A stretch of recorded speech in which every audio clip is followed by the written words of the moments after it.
অবৈধ অনুপ্রবেশকারী আটকাতে অবশেষে বড় সিদ্ধান্ত নিল ভারত সরকার। ইতিমধ্যেই ভারত বাংলাদেশ বর্ডার ভারতের যে 5টি রাজ্যে আছে তার সীমান্তবর্তী সিকিউরিটি চূড়ান্ত পর্যায়ে নিয়ে যাওয়া হয়েছিল। পাশাপাশি আজ মেঘালয় এবং বাংলার কোচবিহার নামক যে জায়গা আছে সেখানে হাই অ্যালার্ট জারি করেছিল বর্ডার সিকিউরিটি ফোর্স। আপনারা ইতিমধ্যেই জানেন আজ বিএসএফ এবং বিএসজির একটি মিটিং অনুষ্ঠিত হওয়ার কথা ছিল। সেই মিটিং এর পর দুপক্ষই কিছু প্রেস বিবৃতি জারি করেছে। এনডিটিভি মারফত আমরা যে খবর জানতে পেরেছি সেখানে কিছু সিদ্ধান্ত নেওয়া হয়েছে দুপক্ষের পক্ষ থেকে। কি বলা হয়েছে? বলা হয়েছে বাংলাদেশ যেন এটি সিকিউর করে যে কোনো বাংলাদেশি মানুষ যেন বর্ডারের কাছাকাছি না চলে আসে। অর্থাৎ যে ভিডিও আমরা দেখেছিলাম ভাইরাল হতে সোশ্যাল মিডিয়ায়, তা থেকে শিক্ষা নিয়ে বাংলাদেশ যেন বর্ডারের কাছে কোনো মানুষকে আসতে না দেয়।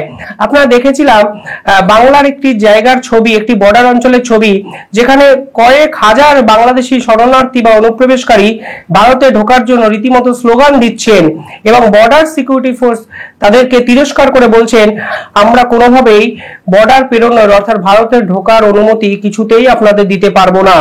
সেই মিটিং এ, আজকের এই মিটিং এ সেই ঘটনার পুনরাবৃত্তি যেন না হয় তার জন্য অত্যন্ত সজাগ ছিল বিএসএফ। তারা জানিয়েছে নো ম্যাচ মাইগ্রেশন, অর্থাৎ কোনোভাবেই অনুপ্রবেশকারীদের আর জায়গা দেওয়া হবে না ভারতবর্ষে। এক্ষেত্রে বিভিন্ন বর্ডারে তারা সিকিউরিটি আরো দ্বিগুণ বাড়ানোর প্রস্তুতি শুরু করেছে। পাশাপাশি বাংলাদেশকে পরিষ্কার বার্তা দেওয়া হয়েছে কোনোভাবেই যেন অনুপ্রবেশকারী ভারতে ঢোকার জন্য যে প্যাসেজ সেই জিরো পয়েন্টে এসে যেন না পৌঁছায়, সেটি সুরক্ষিত করার দায়িত্ব বাংলাদেশের। পাশাপাশি ইতিহাস থেকে শিক্ষা নিতে চাইছে ভারত। 1971-এর মতো যেন অসংখ্য বাংলাদেশি মানুষ এই রাজ্যে না ঢুকতে পারেন তার জন্য বর্ডারের সমস্ত বিএসএফ কর্মীদের সতর্ক থাকতে বলেছে ভারত সরকার। हम लोग बॉर्डर में रहने के लिए बॉर्डर में है, कोई अगर प्रॉब्लम आएगा उधर से कुछ हो जाएगा। पहले जो शेख हसीना था तब तो ठीक ही था 15 साल, अभी हम लोग बहुत आराम से था।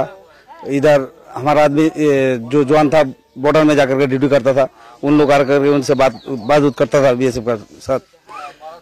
लेकिन अभी कौन सा सरकार आएगा कौन सा सरकार नहीं है, यही चिंतित है हम लोग। এই মিটিং এর পর বাংলাদেশের যে সরকার তার স্বরাষ্ট্র মন্ত্রকের উপদেষ্টা যে কথাগুলো জানিয়েছে তা নিঃসন্দেহে ভারতের কাছে অ্যালার্মিং এবং সন্তোষজনকও বটে। পরিষ্কারভাবে তিনি বলেছেন বর্ডারে দিনের পর দিন মানুষ মারা হয়েছে এবং যার জন্য তারা ইন্টারন্যাশনাল আদালতে অবধি পরবর্তীকালে যাবে। বিএসজি অর্থাৎ বাংলাদেশের যে বর্ডার সিকিউরিটি গার্ড তাদেরকে পিঠ দেখানোর মতো ঘটনা ঘটিয়েছে বিএসএফ।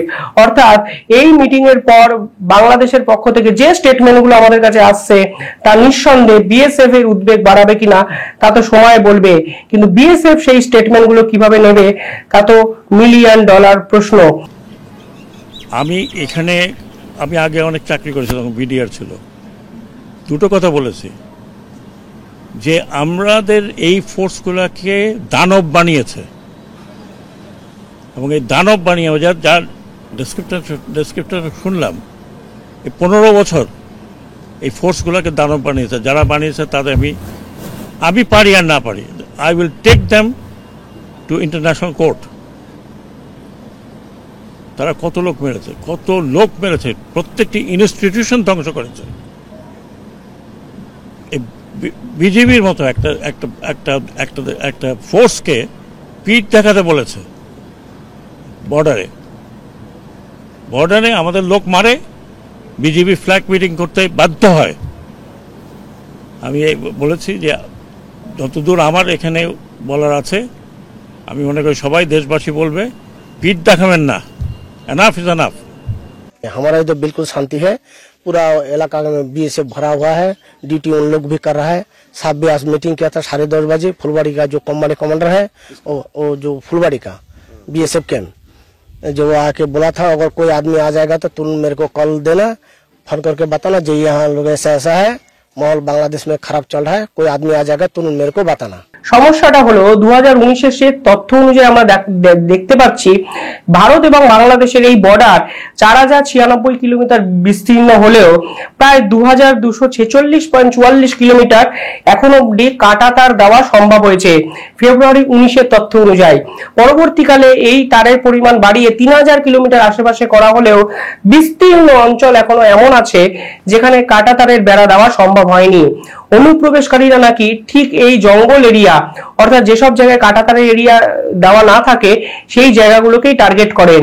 তাই ভারত সরকার পরিষ্কারভাবে বিএসএফ কে নির্দেশ দিয়েছেন যেখান দিয়ে মাইগ্রেট করা সম্ভব সেই জায়গাগুলোতে বাড়তি নজরদারি চালাতে। এক্ষেত্রে বাংলাদেশের স্বরাষ্ট্র মন্ত্রকের পক্ষ থেকে যে বিবৃতি এসছে সেই বিবৃতিকেও খতিয়ে দেখছে ভারত সরকার। এক্ষেত্রে আমরা কথা বলেছিলাম প্রাক্তন এনএসজি কমান্ডার দীপাঞ্জন চক্রবর্তীর সঙ্গে। তিনি যে কথা আমাদের বলছেন তা নিঃসন্দেহে আমাদের চিন্তার কারণ হতে পারে। কোচবিহারের যে পজিশন যেটা রয়েছে, ভূমিগত যে অবস্থান, সেটা কিন্তু খুবই sensitive.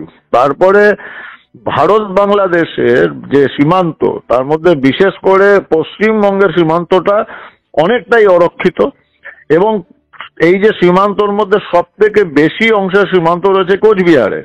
If I am not wrong, এটা 450, 500 या 600 কিলোমিটারের মতো একটা বড় অংশ রয়েছে যেটাতে খুব সেন্সিটিভ। এবং যেরকম ভাবে ভারতবর্ষের যে সীমান্তবর্তী এলাকাগুলোতে আমরা প্রায় দেখছি, কখনো শীতলকুচি, কখনো কোচবিহার, যেখানে বাংলাদেশের সংখ্যালঘু সম্প্রদায় বিশেষ করে হিন্দুরা তারা এসে যেরকম ভাবে কাকুতি মিনতি করছে বিএসএফ কে যে আমাদের আসতে দিন, কারণ আমাদের মান সম্মান প্রাণ সবকিছু বিপন্ন। তো এই যে প্রেশারটা দেখো, এটাতে একটা কথা খুব পরিষ্কার, এই যে আমি শুনছি বা কাগজে হেডলাইন দেখছি যেখানে এই বাংলাদেশের সংখ্যালঘু সম্প্রদায় হিন্দু সম্প্রদায়ের মানুষরা এসে যেটা বলছে যে হয় আমাদের বর্ডার পেরিয়ে ভারতে আসতে দিন, না হলে আমাদের গুলি করুন।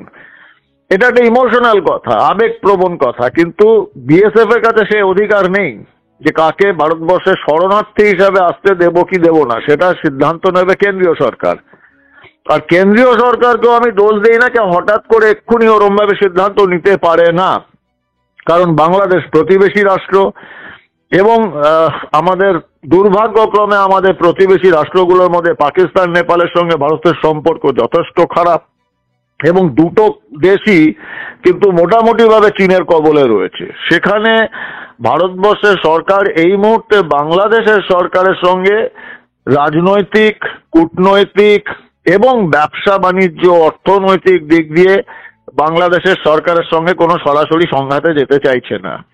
এবং এটা যেটা হয় কূটনীতিতে, যেটাকে বাংলায় বলা হয় জল মাপা, ভারত সরকার জলটা মাপছে। তো সেই জায়গাতে ভারত সরকার শরণার্থীর জন্য যদি দরজা খুলে দেয়, সেটা ভারত সরকারের জন্য কূটনৈতিকভাবে খুব একটা ভালো সিদ্ধান্ত হবে না। সেই জন্য ভারত সরকার সিদ্ধান্ত নিতে পারছে না।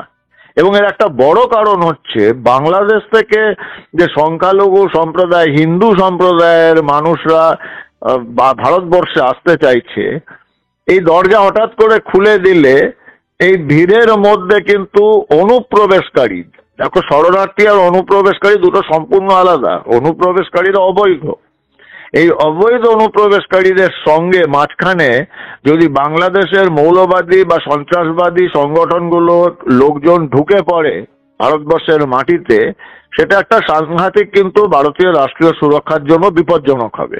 এবং এই যে অনুপ্রবেশকারীদের যে একটা সংখ্যা আশঙ্কা করা হচ্ছে, এবং তার মধ্যে দেখেছো যে বাংলাদেশের বেশ কিছু জেল থেকে মুক্ত করে দেওয়া হয়েছে অপরাধীদের, জেল ভেঙে দেওয়া হয়েছে। সেখানে শুধু সন্ত্রাসবাদী বা মৌলবাদী লোকজন নেই, সেখানে অনেক দাগি আসামি রয়েছে যারা জেল খাটছে, সে খুনের আসামি হোক, ডাকাতি হোক। এবং তারা জানে যে একটা অন্তর্বর্তী সরকার ধীরে ধীরে যখন আইন শৃঙ্খলা পরিস্থিতিটাকে কন্ট্রোল করবে, তারপর কিন্তু যারা জেল থেকে পালিয়েছে সে যদি রাজনৈতিক বন্দী না হয়, ধরা পড়লে তার আরো বিপদ। এবং ভারত বাংলাদেশ সীমান্তে যেই অরক্ষিত জায়গাটা এবং শরণার্থী বা এই লোকজন যদি ঢোকে, তার সঙ্গে ওরা ভারতবর্ষে ঢুকে যাওয়ার চেষ্টা করবে। এটা আমরা দেখেছি, শেখ মুজিবের হত্যাকারী কলকাতায় বছরের পর বছর, দশকের পর দশক রয়েছে। এবং বহু বাংলাদেশে একজন সাংসদের হত্যাকারী কলকাতাতেই পুলিশ ধরলো।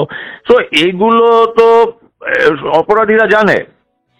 সেই জন্য এখন এই যতটা ভারত বাংলাদেশ বর্ডারে, বিশেষ করে পশ্চিমবঙ্গের যে সীমান্তবর্তী এলাকাগুলো, এগুলো অত্যন্ত সেন্সিটিভ। তার মধ্যে কোচবিহার তো নিঃসন্দেহে মারাত্মক সেন্সিটিভ, খুবই সংবেদনশীল।